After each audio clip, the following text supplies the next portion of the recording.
Olá, pessoal, aqui professora Daniele Reis. Eu sou professora aqui na ESO já há muito tempo. Você pode me ver aí em várias pós-graduações da ESO, em vários cursos extras. E o meu objetivo aqui com você é te ajudar na sua carreira profissional, academicamente e na prática. Então, hoje nós vamos falar de um dos temas mais importantes dentro do direito civil, mas não só no direito civil. Tudo que nós vamos falar hoje tem uma relação muito grande e importante com outras áreas do direito. Tanto que se você for fazer o exame da OAB, se você for fazer um concurso público, mas especialmente na nossa vida prática, você vai se deparar num momento ou outro com esse tema. É um tema bastante recorrente, que é a responsabilidade civil. Para você me conhecer um pouquinho melhor, eu sou advogada há quase 20 anos, eu sou professora há 13 anos de Direito Civil e também coordeno um curso de graduação em Direito Civil. Eu mentoro e dou consultoria a advogados iniciantes. Então, fica até aqui o meu convite. Caso você precise de alguma coisa, pode contar comigo. Vamos lá, então, relembrar esse tema tão importante. Muitas vezes chega a nós no escritório uma causa que inicialmente não tem, aparentemente, uma relação com a responsabilidade civil, mas se nós conhecemos o tema, se nós nos atentarmos, de repente é passível sim, por exemplo, uma acumulação de pedidos, olha só. Você pede, por exemplo, o cumprimento de uma obrigação de fazer, de dar, enfim, de pagar, cumulada com a responsabilidade civil pelo descumprimento dessa obrigação.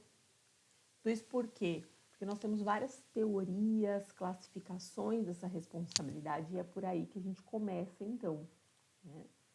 Quando nós falamos de responsabilidade civil, a primeira coisa que a gente precisa lembrar é que existiu uma conduta de alguém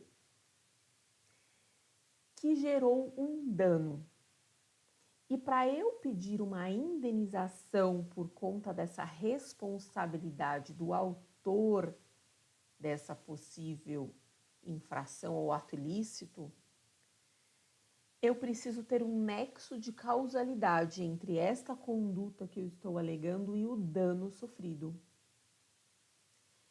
Não basta eu dizer assim, por exemplo, a pessoa ofendeu a minha honra, eu estou triste, magoada, acabou comigo, eu estou fazendo tratamento psicológico para isso. E quando eu vou investigar, na verdade, eu já fazia tratamento psicológico para outras questões. Eu já tenho uma certa problemática, né, interna aqui para resolver e por isso eu já fazia, isso já era. Pode ser que, portanto, por este fato, eu não consiga comprovar o nexo entre a conduta e o dano causado. É lógico que esse exemplo que eu dei é bastante difícil, inclusive a prova, né? Bem abstrata. Porém, eu posso dizer, por exemplo, que alguém bateu no meu carro, né? Nosso exemplo sempre tradicional quando a gente fala de responsabilidade civil. Alguém bateu no meu carro e eu quero exigir a reparação do dano. Só que quando a gente vai verificar, na verdade, o meu carro já estava batido. Pode até ter piorado. Ou às vezes, ele bateu no lado direito e eu estou pedindo indenização dos dois lados. Então, não tem ligação entre a conduta e o dano. Então, esse exemplo, né, meio bobo, ele pode fazer com que acenda em você a lampadinha aí para você fazer essa ligação com a necessidade ou não, né, com o fato de identificar ou não se há a possibilidade de pedir uma reparação de danos para o seu cliente, por exemplo. E certamente, se você obter êxito nisso, isso acende tua carreira. Esse teu olhar da responsabilidade civil sobre inúmeros fatos em que ela incide, em que é possível é extremamente importante para você se destacar profissionalmente, inclusive. Então, vamos lá relembrá-los, né? Esta conduta, ela sempre vai ter algumas características. Por quê? Porque a conduta ou ela é omissiva ou ela é comissiva. Ou ela é por omissão ou ela é por ação, tá? Comissiva ou omissiva. Que mais? Essa conduta, ela sempre será ou por dolo, intenção, né, de causar efetivamente aquele dano, que é também algo mais subjetivo, difícil de provar, né, mas a gente tem elementos para a prova disso, ou é por culpa. E aí a culpa a gente prova por 3 características, que podem estar juntas ou não, né? A culpa, ela é caracterizada por negligência, imprudência e imperícia. Negligência seria o equivalente à tal da omissão. Eu deixo de observar alguma regra, eu dou de ombros para um contratado com a pessoa, eu deixo de fazer, né? A imprudência já é uma ação, eu vou e faço. Eu avanço o sinal vermelho, tá? E a imperícia, ela seria a falta de expertise. Eu tô lá me passando por médico e eu não tenho expertise, eu não tenho habilitação para isso. Eu tô dirigindo, causa um acidente, além desse acidente por si só envolver negligência, imprudência, dependendo do caso, eu posso ter ainda uma imperícia, porque nem habilitado eu sou para dirigir. Então, esses elementos da culpa, eles são essenciais para provar a conduta do agente. Perfeito. E aí eu passo para o dano.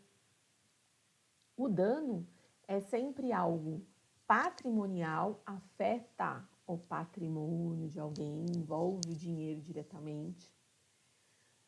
Ou ele é moral, é algo que ofende minha honra, meus direitos de personalidade, tá? E é muito mais subjetivo. Eu não tenho uma tabela para comprovar a responsabilidade civil por dano moral, nem posso, né? Porque isso seria inconstitucional. A forma que eu sinto aquele dano, que ele tem efeito em mim, é diferente do que tem em você.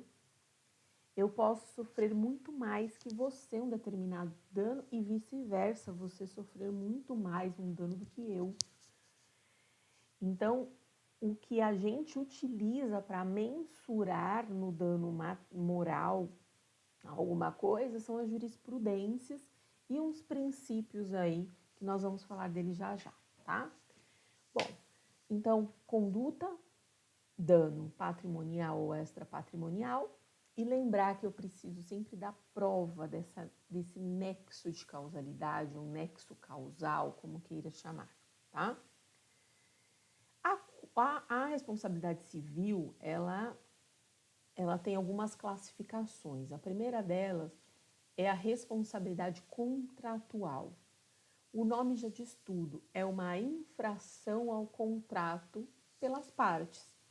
Portanto, a responsabilidade contratual, ela só diz relação às partes, tá? Pelo menos no primeiro momento. Aí a gente teria até outras teorias mais aprofundadas para ter um efeito além das partes, mas num primeiro momento seria, por exemplo, um dano indireto, um dano ricochete, né? Bateu aqui na parte, mas afetou uma outra pessoa.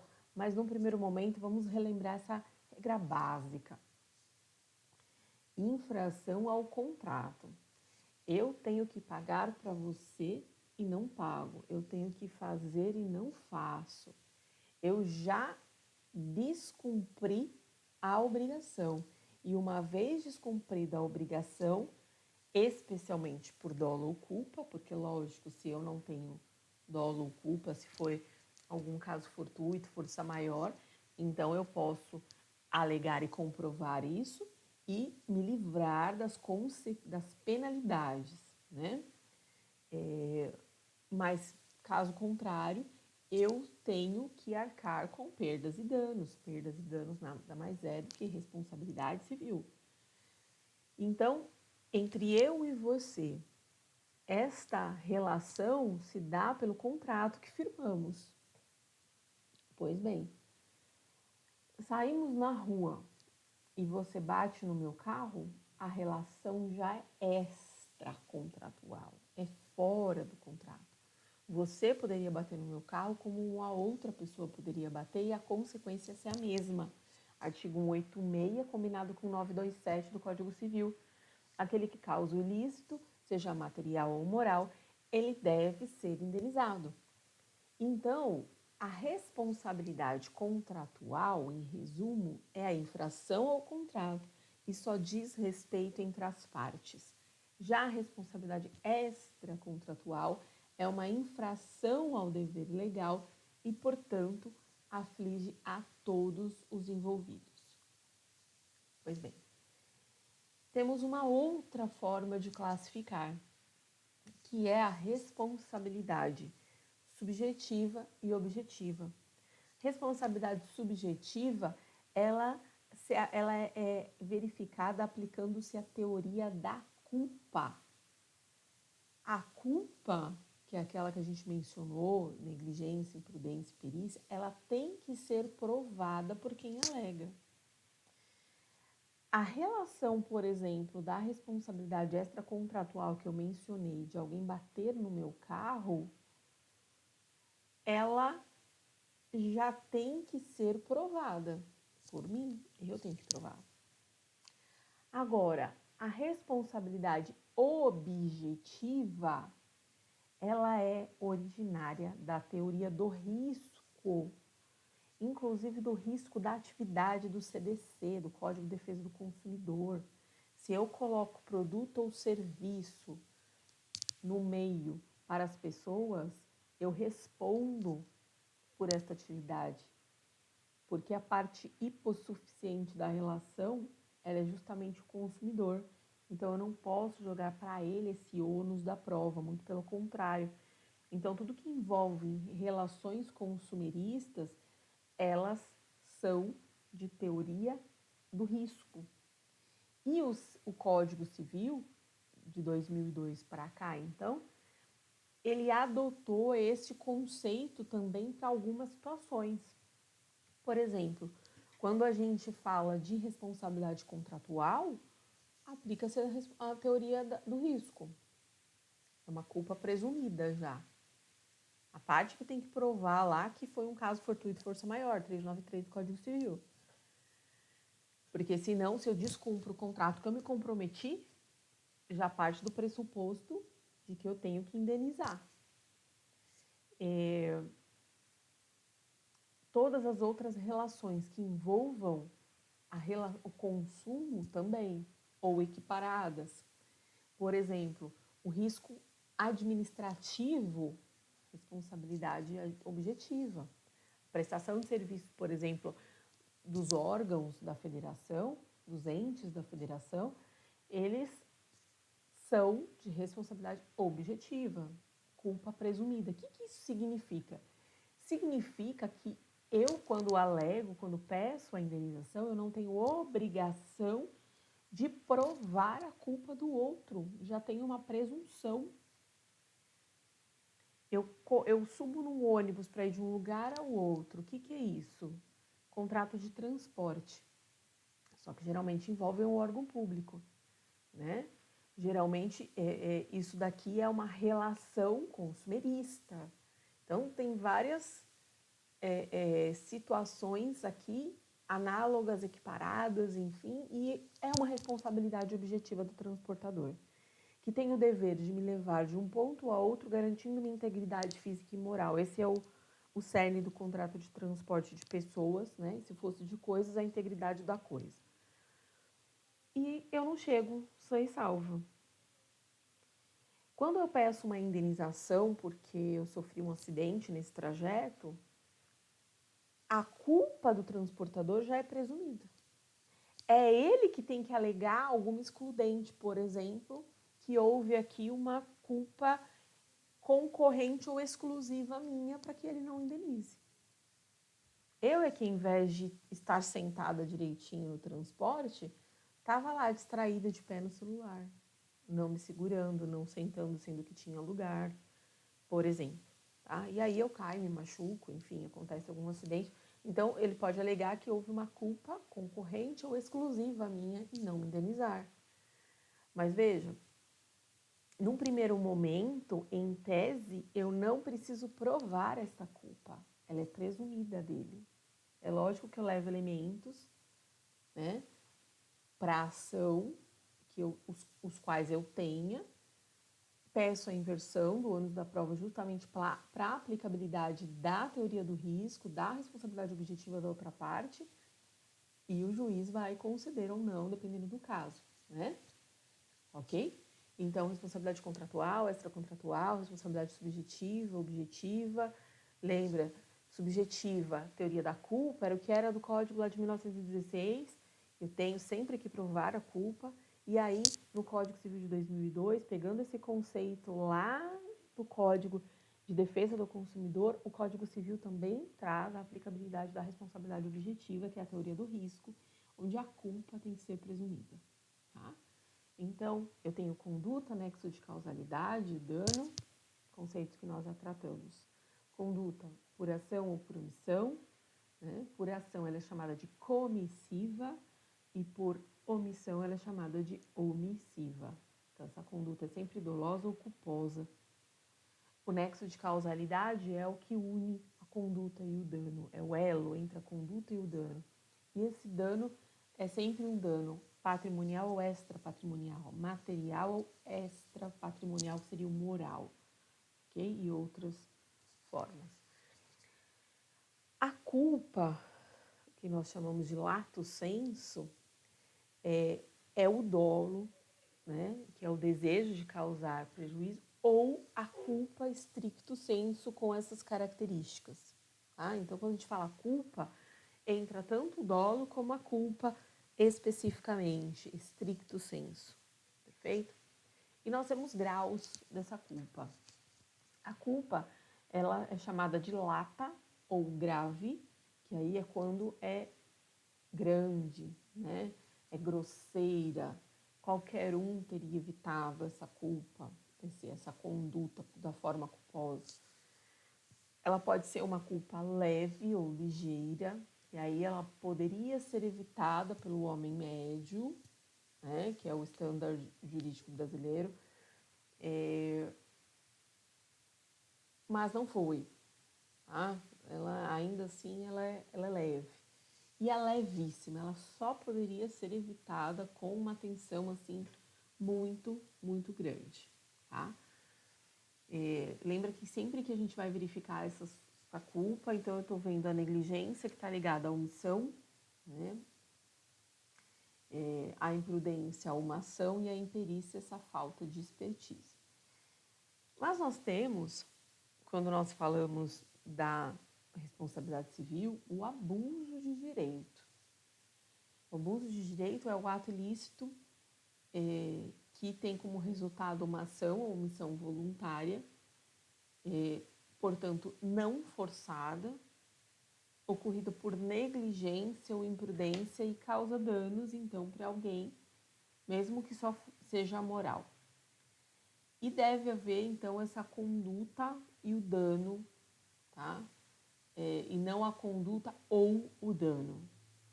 Quem comete o abuso de direito é quem exerce um direito seu de maneira excessiva. Então, é o excesso na conduta que caracteriza esse abuso, tá? Para verificar esse excesso, tem que ser levado em conta o fim econômico ou social do exercício desse direito, ou mesmo se houve uma violação à boa-fé e bons costumes. Então, essencial nós verificarmos o que nós chamamos de cláusulas abertas, tá? Cláusulas abertas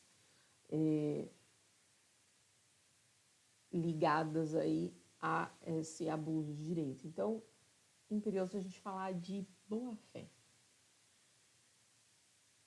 Principalmente boa-fé objetiva, que está presente hoje no Código Civil, no artigo 422, e estabelece o dever de probidade, de honestidade, de lealdade no exercício das relações obrigacionais, tá? Ela é totalmente aplicável às relações em que já existe um vínculo de confiança entre as partes que firmaram o contrato, que pactuaram obrigações, ou seja, sempre que eu pactuo obrigação com alguém, contrato com alguém, eu parto do pressuposto desta boa-fé. A boa-fé objetiva. Eu não preciso verificar a fundo as intenções da pessoa. Eu sempre falo assim, que é o equivalente no penal a dizer que ninguém é culpado até que se prove o contrário. Aqui é a mesma coisa. Todos estão agindo de boa fé nas relações contratuais até que se prove o contrário, tá?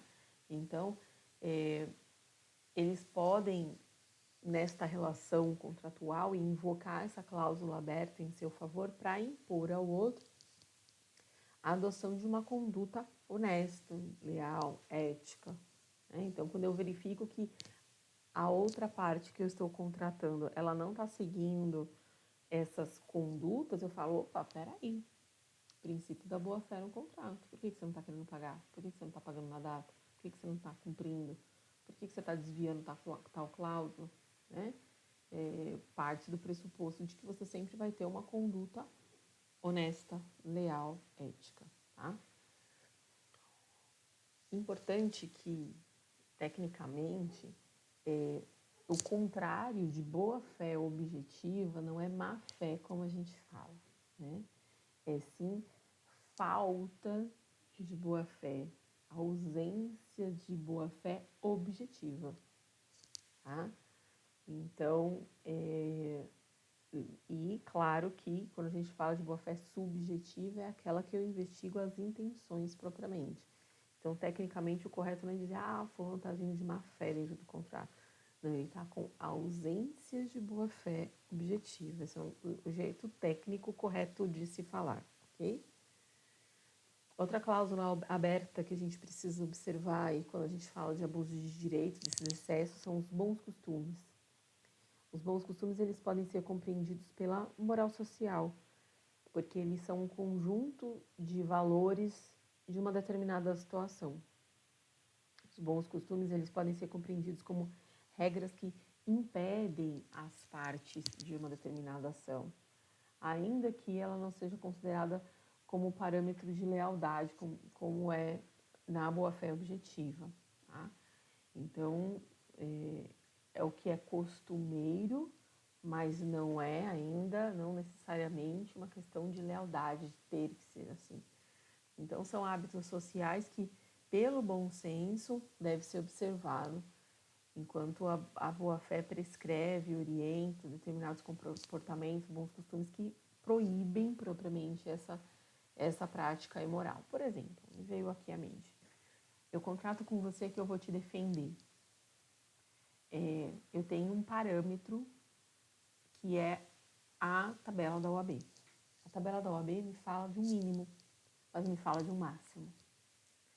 Então, por princípio de boa-fé objetiva, eu vou te cobrar algo que seja razoável, somado aos bons costumes, que não seja nada exagerado. Tá? Então, veja, estar dentro da tabela da OAB é uma presunção de honestidade, de lealdade. Né? É o mínimo, inclusive, para a ética, para o cumprimento de ética. Então, tem tudo a ver com o que nós acabamos de falar de boa-fé objetiva. E pelos bons costumes, não é porque lá está dizendo que eu posso cobrar 5%, por exemplo, no mínimo, que eu vou cobrar 50%. Né? Porque aí eu estou exagerando, olha lá o excesso que a gente está falando do abuso de direito. Tá? E isso acontece de diversas outras formas. Geralmente, abuso de direito a gente liga às vezes a condutas de determinados policiais, né, que excedem na sua conduta por ter uma arma de fogo na mão, ou mesmo no calor da emoção, então tem que medir isso, tomar muito cuidado, né? Então, a gente precisa ter esse equilíbrio, essa é a chave quando a gente fala de abuso de direito, né? E até mesmo de excludente de ilicitude, quando a gente vai falar de uma legítima defesa, por exemplo, né? Então tem que ter sempre um equilíbrio. Outra cláusula aberta é o fim econômico ou social. As práticas negociais, o exercício, né, desses negócios jurídicos, como os contratos pelas partes, eles têm que ser realizados de acordo com os princípios de justiça social e de solidariedade, que inclusive estão lá no artigo 3º da Constituição Federal, inciso 1º, está falando da solidariedade, da justiça social. Aqui é um bom exemplo da constitucionalização do direito civil. A gente pega conceitos chaves importantes da Constituição Federal e aplica no direito civil, né? E aqui é um deles, o princípio da solidariedade. Quer ver uma regra de fim econômico social que tem tudo a ver com direito civil, com solidariedade, com abuso, a lesão. Eu sei que a pessoa está numa situação delicada. Ela foi despejada, por exemplo.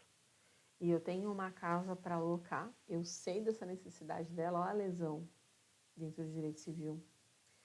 Eu sei dessa necessidade dela e eu faço uma prática negocial, não só que o fim econômico, o fim social disso é uma situação que é sabida por mim de que ela está numa vulnerabilidade, numa necessidade premente, ou em algum tipo de ignorância daquele contrato, de quanto custa aquela contratação. Então eu pego e jogo lá para cima.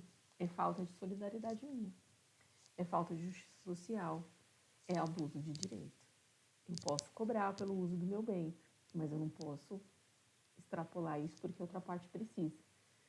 Então, isso caracteriza a lesão dentro do direito civil e pode caracterizar um abuso de direito que gera a responsabilidade civil que nós estamos comentando aqui.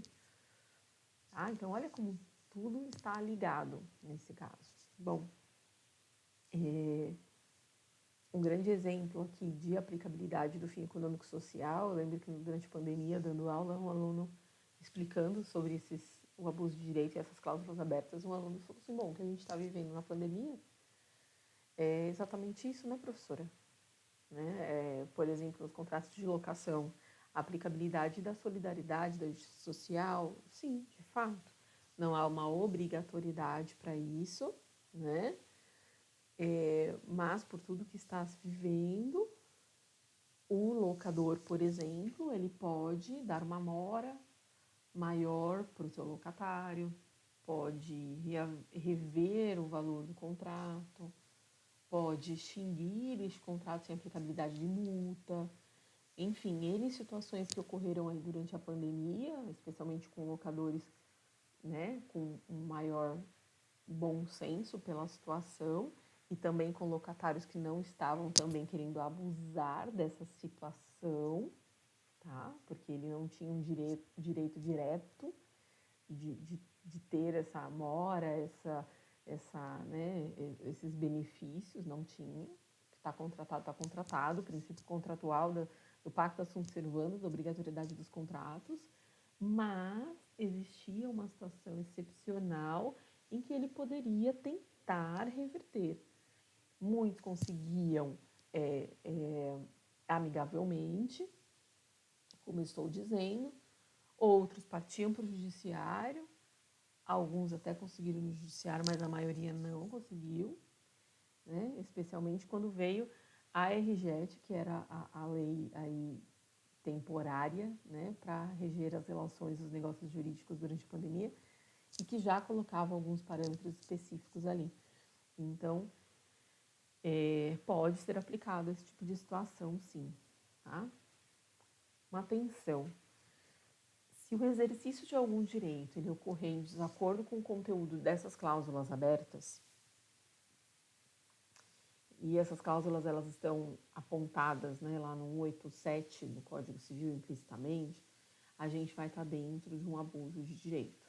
E aí sim que o infrator ele vai ser responsabilizado civilmente de maneira objetiva, a responsabilidade objetiva, culpa presumida, tá? E não há previsão da necessidade de demonstração, então, de culpa ou de dolo, tá? Como que esse abuso de direito ele pode ocorrer? Aí a gente tem várias modalidades de falta, né, dessa boa-fé. Isso que é interessante aqui. Nós temos as cláusulas que são chamadas de venire contra factum próprio, tucoque, várias. Vamos ver algumas delas, né? Venire contra factum próprio. Vamos lá, estou verificando aqui nosso horário. Pode ser traduzido por uma vedação de comportamento contraditório. Tá? Então, isso quer dizer que vai ser considerado abusivo o exercício de um direito que contraria uma conduta anterior. E aí que gera um dano para outra parte, tá? Que não esperava essa mudança de comportamento. Às vezes, essas variações aqui da boa-fé, elas podem estar presentes juntas, tá? Então, eu falo, é uma relação aqui no venire contra factum próprio, uma relação de confiança que já estava estabelecida, existente, então, entre as partes, e aí a outra parte, ela passa a agir de forma diferente. Então, isso está protegido pelo ordenamento jurídico. Então, se eu falo que eu estou locando para você o meu bem, e isso é mesmo que verbalmente, porque é possível, e de repente eu denuncio, ingresso com uma ação de reintegração de posse dizendo que você violou, que você me posse, né? Isso é errado, é abusivo da minha parte. Por mais que eu tenha direito sobre o bem, que eu tenha propriedade, domínio sobre o bem, eu passei isso para você. Então, eu não posso agir de forma contrária àquilo que já tinha sido estipulado entre nós, na relação de confiança ali, nem que seja no que se falava antigamente do fio do bigode, né? Sem um contrato estabelecido, ou seja, na confiança entre as partes. Então, é a vedação de comportamento contraditório. Isso está protegido pelas regras doutrinárias, jurisprudenciais, legais aqui da boa-fé objetiva, do não abuso de direito. Tá? Uma outra classificação seria a cláusula, a forma tucoque. Tá? A gente traduz essa expressão como atetu brutus, né? Que isso mostra aqui uma traição. Tá? Então, essa modalidade de abuso de direito, ela proíbe a gente de fazer ao outro o que a gente não quer que seja feito conosco. É uma cláusula, inclusive, que se a sociedade toda vivesse com ela, né? Isso está até em escritos religiosos, se a sociedade toda vivesse com isso, não precisaria de judiciário, né? Não precisaria de ninguém para regular as relações, mas não é bem assim, porque ainda somos egoístas, orgulhosos, enfim, e um acaba ferindo o direito do outro. Então, mas ela existe nas relações aqui, né, nos negócios, e quando uma pessoa ele contraria normas, seja para desrespeitar a lei, ela não pode aproveitar dessa sua conduta ilegal para se beneficiar. Então, por exemplo, ela passa todos os seus bens para um terceiro para fugir de credores. Aí o fisco vem e cobra ela e taxa ela, por exemplo, né? Ou taxa esse terceiro que ela passou. Aí elas querem se beneficiar, dizendo, não tem que pagar, porque na verdade era meu ou não era meu, não precisava ter passado. Ué, mas você está se beneficiando de uma conduta ilegal, de uma simulação anterior. Então, é uma vedação essa cláusula aí, tucoque. Outra cláusula, outra forma é a supresso surrécio, que na verdade elas meio que caminham juntas. A supresso, ela nos indica casos em que uma determinada pessoa, por ela não exercitar algum direito por tanto tempo, não tem um tempo específico, tá? Ela vem perder esse direito quando ela busca exercitar, tá? em razão da configuração de uma situação abusiva, já que a outra parte, após esse longo período, ela já estava adaptada, tá? Ela sequer acreditava na possibilidade do exercício desse direito. Então, isso pode caracterizar um abuso. E a surrécio, né, enquanto suprécio é a supressão, é a retirada, né, eu tiro esse direito, a surrécio é a aquisição do direito pela outra parte. Tá? Então, em vez de perder o direito, a parte só terá reconhecido quando uma situação, pelas práticas que forem adotadas aí nessa relação jurídica, indica o que seria justo, confere, então, esse direito que vinha sido prometido pela outra parte. Então, exemplo. Temos eu e você uma relação de obrigação, onde você todo mês tem que me pagar R$1.000 e está acordado que todo dia 5 de cada mês você tem que me pagar esses R$1.000. Num dado mês, você fala assim, olha, eu não vou conseguir pagar no dia 5, houve uma mudança nos meus recebimentos, sou autônomo, enfim, eu consigo te pagar dia 10. Perfeito, e você me paga dia 10. No mês seguinte, você paga dia 10 de novo. E isso vai se perpetuando, né? Se ratificando. Veja, no contrato está devido dia 5. Se você não pagar dia 5, incorrerá em multa, juros, correções, lá. Mas você passou para o dia 10, ou você passou para o dia 15, para o dia 20, o que quer que seja. E eu consenti. Mesmo que você tivesse falado lá no início que era só por um mês, nos meses seguintes eu consenti. Então, houve uma supressão do meu direito de te cobrar todo dia 5. E um acréscimo no seu direito de pagar todo dia 10 ou dia 15, o dia lá que você vem pagando costumeiramente. Eu poderia, tecnicamente, ingressar com uma ação te cobrando juros, correção lá por ter pago? Sim. Só que o que você precisa alegar? Que houve um abuso de direito da minha parte. Porque você já tinha esse direito adquirido. A surrécio. Você adquiriu esse direito quando eu perdi, pela prática reiterada sua, sem que eu falasse nada, quando eu perdi o direito de exigir todo dia 5. Muita gente não sabe disso que eu estou te entregando aqui. É ouro. Ouro. Alegar suprécio e surrécio é essencial nas relações contratuais e a maioria dos advogados não sabem disso. Tá? Não sabem disso. Então, isso é muito comum, por exemplo, eu lido muito com locações, e aí nas locações isso acontece demais. O pagamento num dia diferente. Ou, o que aconteceu com o meu cliente outro dia, ele tinha um contrato de locação residencial, mas permitiu que o seu locatário fizesse na garagem uma vendinha, um depósito, alguma coisa que ele vendia lá. Mudou. Aí ele queria o imóvel de volta, mas não queria pagar multa. Olha só, meu cliente, locador, não queria pagar multa. Porque ele tinha acabado de renovar o contrato. Então eu tive que fazer uma reunião com ele e falar assim, olha, se o advogado da outra parte for esperto, né, você não ganha isso. Primeiro porque o que está no contrato é que se você está quebrando o contrato, você que paga a multa, né? Ok, mas só que eu quero que você alegue, ele já veio com o discurso pronto, eu quero que você alegue que ele está desvirtuando o contrato porque ele está usando para fins comerciais o imóvel.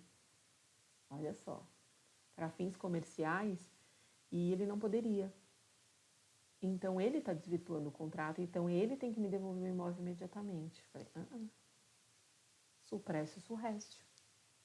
Imagine explicar isso para um senhor de 70 anos de idade, que, né, uma teoria relativamente nova, que, como eu estou dizendo, a maioria dos advogados sequer conhece, e eu ter que explicar isso para um cliente. Falei, eu não vou concordar com isso, porque o senhor perdeu o direito de exigir, uma vez que o senhor concordou com isso já de lá de trás. Ele tinha acabado de renovar o contrato sabendo que o locatário fazia isso, tinha vendinha lá, como agora ele vai? se a outra parte fosse, se eu ingressasse com essa ação e a outra parte fosse o mínimo inteligente, conhecesse minimamente isso, ela ia alegar. Poderia ser que eu desse sorte de pegar um advogado lá do outro lado que, como eu disse, nem saberia o que é supresso récio. Mas se ele soubesse, acabava com o direito do meu cliente, né? Então, o supresso e o surresso são extremamente importantes aí nessas modalidades. Outra modalidade é a do to mitigate the loss, tá? Me perdoem aí no inglês, né? É o dever de mitigar as perdas do devedor, tá? Caso o credor ele não se esforce para evitar o agravamento de seus prejuízos e depois ele acabe a cobrar esses prejuízos agravados por sua negligência, ele vai estar cometendo um abuso de direito. É o famoso deixar a bola de neve, né? Eu estou vendo que o meu devedor ele não me paga e está incidindo juros, correção e eu deixo. Eu não faço uma notificação, eu não tento fazer um acordo, eu não tento quebrar o contrato, eu deixo. Uma das coisas que a outra parte tem que dizer, tentar na defesa, o dever do credor de mitigar as perdas. Tá? Então, ele não vai poder, muitas vezes, a penalidade vai ser ele não poder receber os valores que ultrapassem o razoável. E o que é razoável aí deixa de ser um critério objetivo que está dentro de um contrato, por exemplo, né? Então, fica a subjetividade de um juiz. E é muito ruim, tá? Outra cláusula importante, outra forma, eu estou chamando de cláusulas, tá? Mas são situações, na verdade, são modalidades que nós acabamos identificando um abuso de direito. É o adimplemento substancial. Essa você já ouviu falar. É uma teoria onde a pessoa, o devedor, ele cumpre a maior parte do pacto firmado e aí, portanto, ele pode alegar o adimplemento substancial, pensa que isso aqui é dentro de um negócio jurídico, tá? Então, ele pode alegar cumprimento para que a outra parte não alegue o desfazimento, a perda total desse contrato. Exemplo muito comum no contrato de seguro. Ou na compra e venda, tá? Tá lá escrito que se eu deixar de pagar as parcelas para o vendedor do imóvel que eu comprei, estou parcelando direto com ele. Diz que eu vou pagar, lá eu dei 50 mil de entrada, vou pagar o restante em 10 parcelas. E se eu deixar de atrasar uma, o contrato está desfeito. E aí eu atraso faltando uma, 2 parcelas para acabar. Quer dizer, eu já paguei substancialmente a maior parte, né? Então, quando a gente fala de substancial, a gente está falando da maior parte. Adimplemento substancial. Como que ele vai querer agora cancelar o contrato? Eu tenho o dever, sim, de pagar juros, correção pelo atraso, mas não cancelar. Diferente se eu comecei a fazer o pagamento das 10 parcelas, já na segunda, terceira eu já falho. Agora, era a nona, era a 10ª, e agora ele quer cancelar o contrato? Não. No seguro, é muito comum, às vezes, parcelar, atrasou alguma, e aí o contrato diz que se não tiver em dia, não há indenização se ocorrer o sinistro, não é assim? E aí, às vezes, ocorre o sinistro e eu tô com uma parcela em atraso. Vamos supor que eu tinha parcelado lá nas mesmas 10 vezes e é a 8ª prestação. Tem uma regra? Não tem.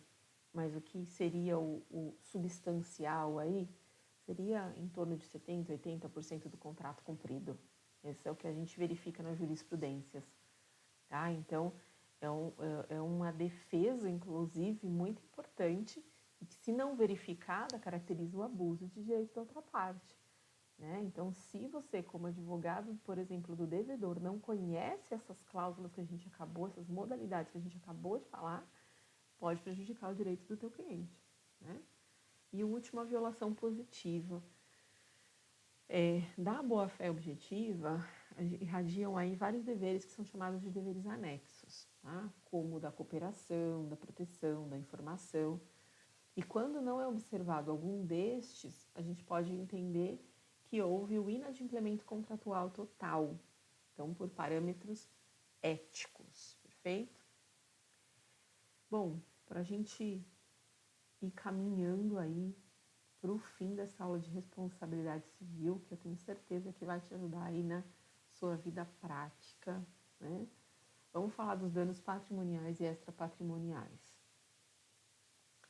Primeiro que é importante dizer, quando a gente fala de danos morais, a gente teve uma banalização desse dano moral de uns anos para trás, né?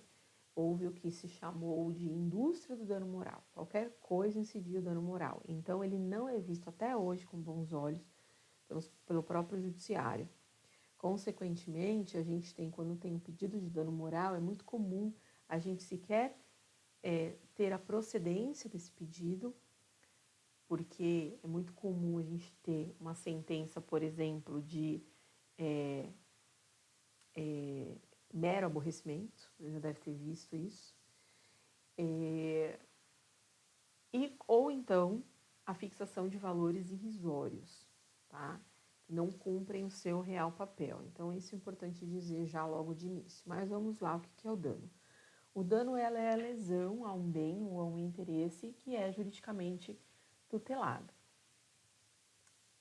Uma regra importantíssima sobre a extensão do dano está no artigo 944 do Código Civil, que fala que a indenização mede-se pela extensão deste dano. Ou seja, a gente tem um princípio da reparação integral do dano, inclusive está lá no enunciado 46 do Conselho de Justiça Federal, tá?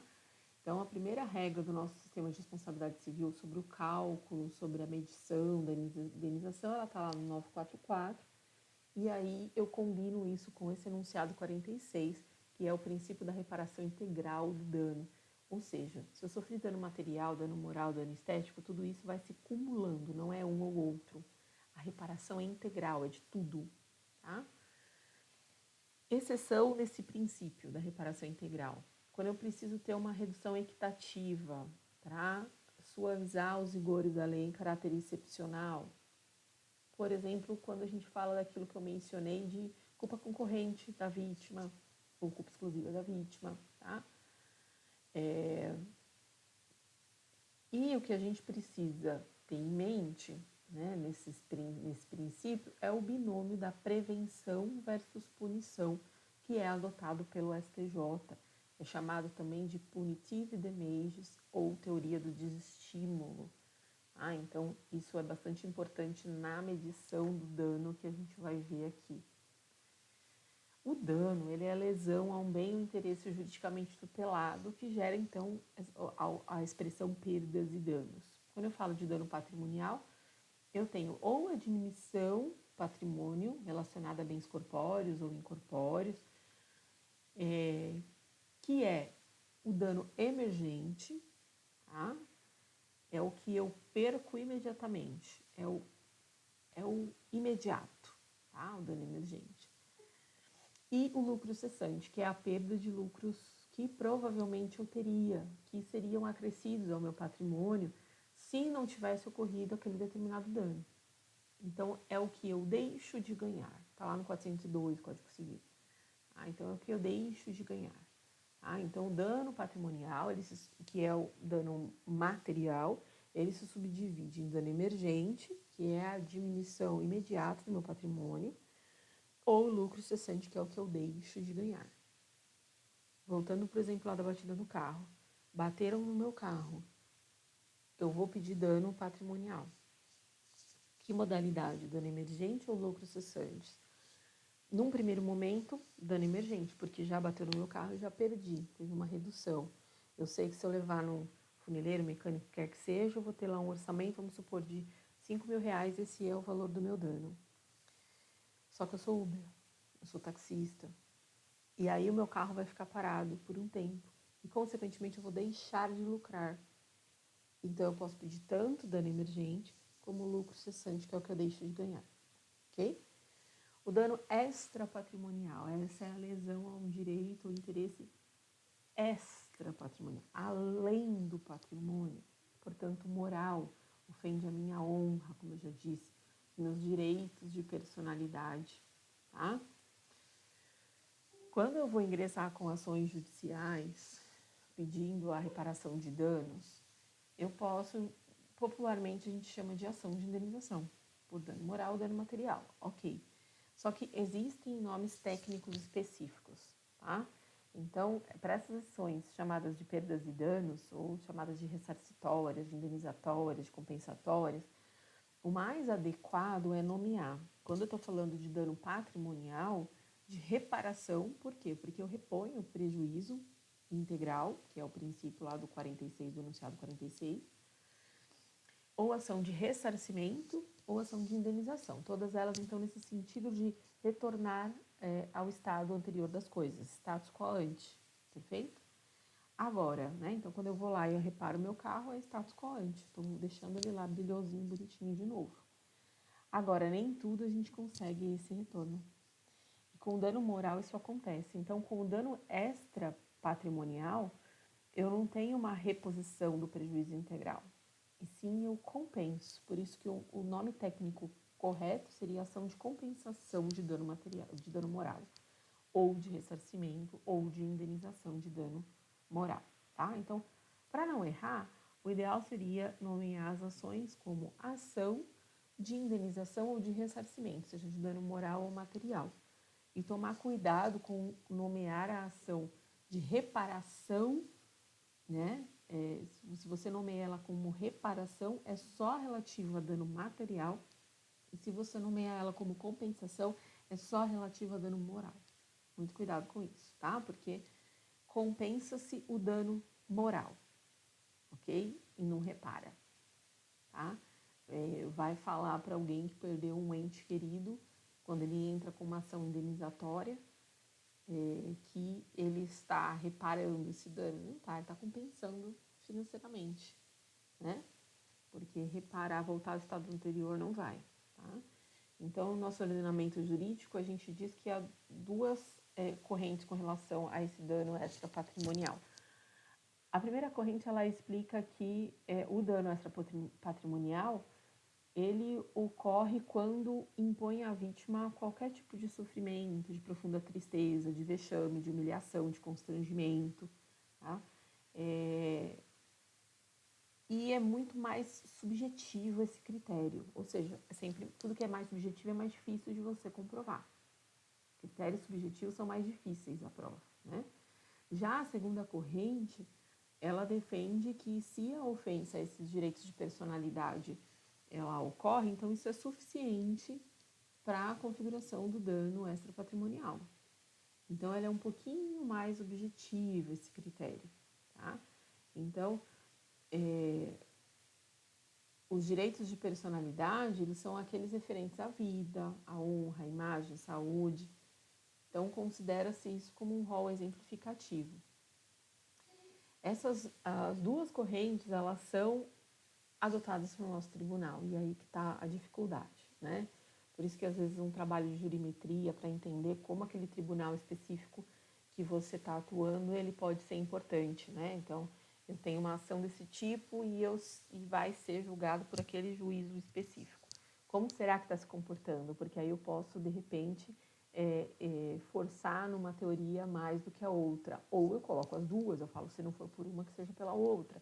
Então, mais uma vez, como é importante a gente conhecer as correntes doutrinárias, as posições jurisprudenciais, além da lei, logicamente. Então, o que se sugere? Sugere a adoção dessa segunda, referente aos direitos de personalidade, por ser tecnicamente mais adequado e possibilitar uma visualização desses danos extrapatrimoniais de maneira mais objetiva, evitando, então, assim, algumas injustiças que podem ser criadas aí por este caráter subjetivo, tá? Como o não reconhecimento, a não concessão de indenizações irrisórias, tá? Então, para evitar aquilo que eu falei inicialmente das decisões de mero aborrecimento, tá? E a extensão desse dano extrapatrimonial. A gente tem também um método bifásico, que já chegou a ser adotado pelo STJ na quantificação de dano extrapatrimonial.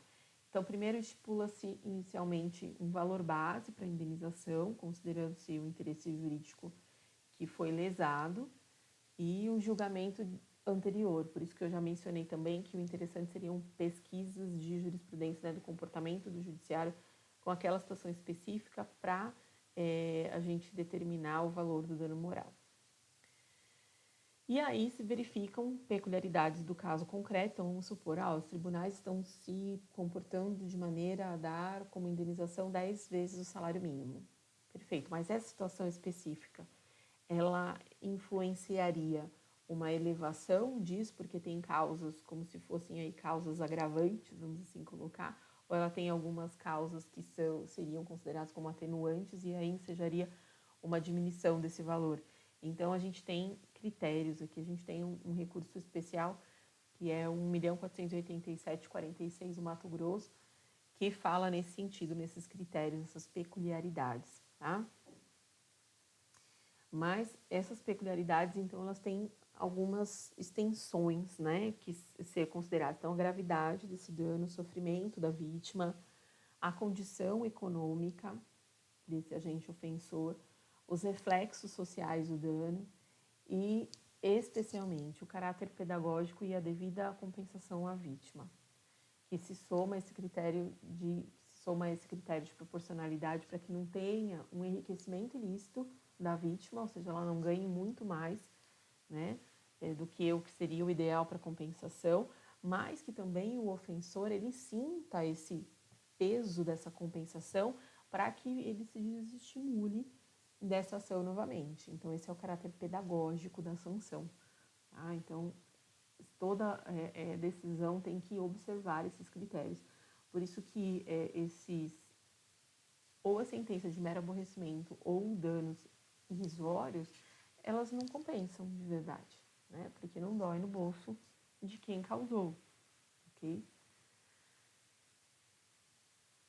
Bom, e casos de incapacidade laborativa, importante a gente falar. O artigo 949 do Código Civil diz que se a pessoa sofre de alguma convalescência, até o fim da vida dela, ela precisa de uma pensão alimentícia, tá?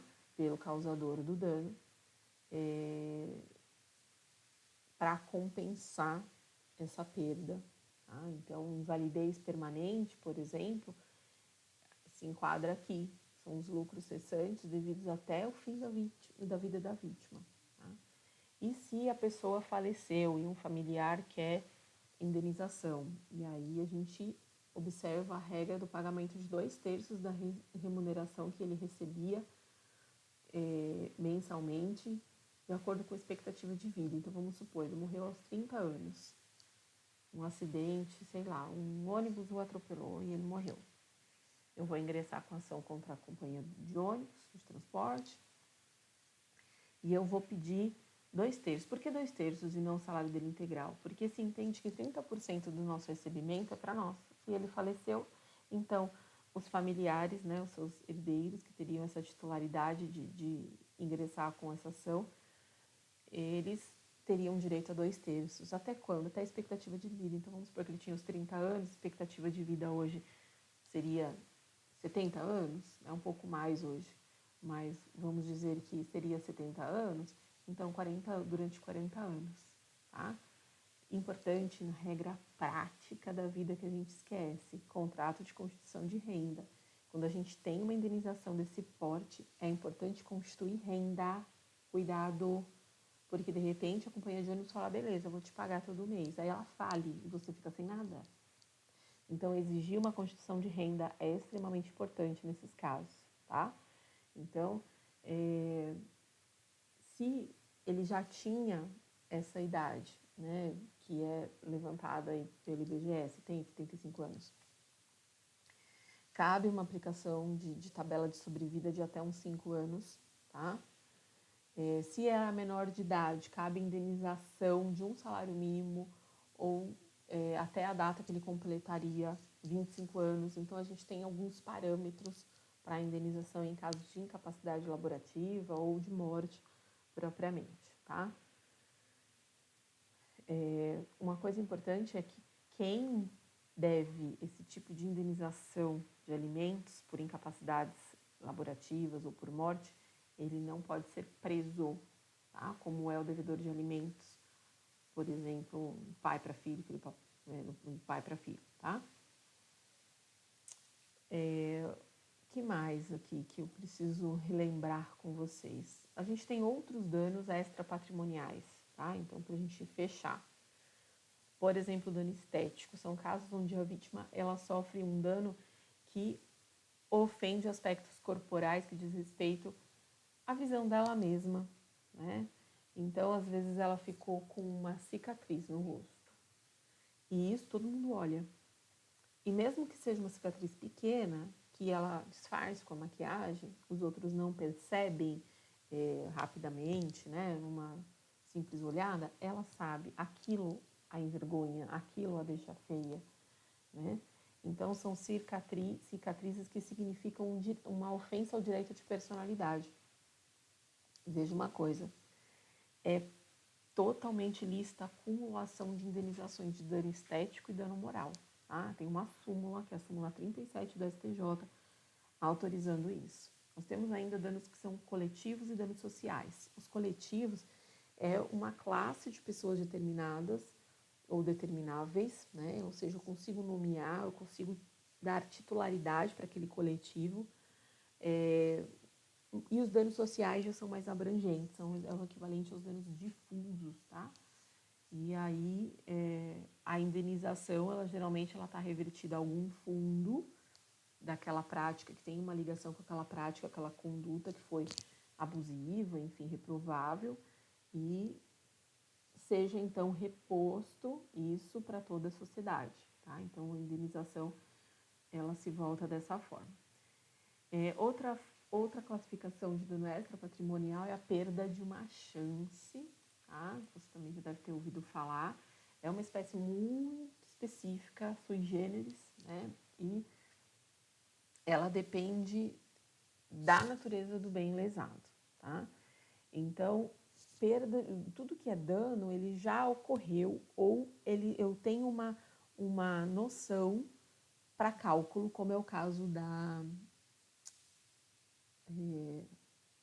dos lucros cessantes. Aqui na perda de uma chance, é chance. Eu tinha chance de ganhar e alguém veio e me atrapalhou. Isso tem sido muito aplicado, por exemplo, em casos entre advogado e cliente. Tá? O advogado, o processo estava indo bem, eu estava ganhando, o advogado deixou de apresentar uma defesa, o advogado deixou de ir numa audiência, deixou de rolar uma testemunha importante e eu acabo perdendo. Então, eu tinha uma chance grande de ganhar, embora não seja uma ação, né, uma obrigação de resultado, e sim de meio, mas eu tinha grandes chances de ganhar, mas o advogado me tirou essa oportunidade. Então, ele tem que me indenizar. Tá? Então, nunca vai ser um valor certo, tem que ser calculado, tem que verificar o valor possível deste ganho e reduzir equitativamente aquela ação. Então, ele é mais complicado. Eu preciso de um juízo de probabilidade desse ganho, que é feito geralmente com base na chance perdida, ou seja, se eu tinha 50% de chance de ganhar, a condenação ela vai ser esse valor equivalente, tá? E, por fim, a gente tem aí as excludentes de responsabilidade civil a ser lembrada. A culpa exclusiva da vítima, que eu já mencionei quando eu dei o exemplo lá do transporte. A culpa de um terceiro, ok? Por exemplo, no engavetamento de veículos, tá? No estado de perigo, ok? E casos fortuitos em força maior. Então, essas são algumas formas aí que a gente pode alegar, perfeito? Então, eu vou parando por aqui. A gente ficou aí falando mais de uma hora sobre responsabilidade civil, que é um tema que eu amo e muito amplo. Repito, extremamente importante. Qualquer coisa me procure nas redes sociais, Profa Daniele Reis ou datavenia.club, que são 2 perfis meus. E fico à sua disposição. Bons estudos para você. Sucesso. Até mais.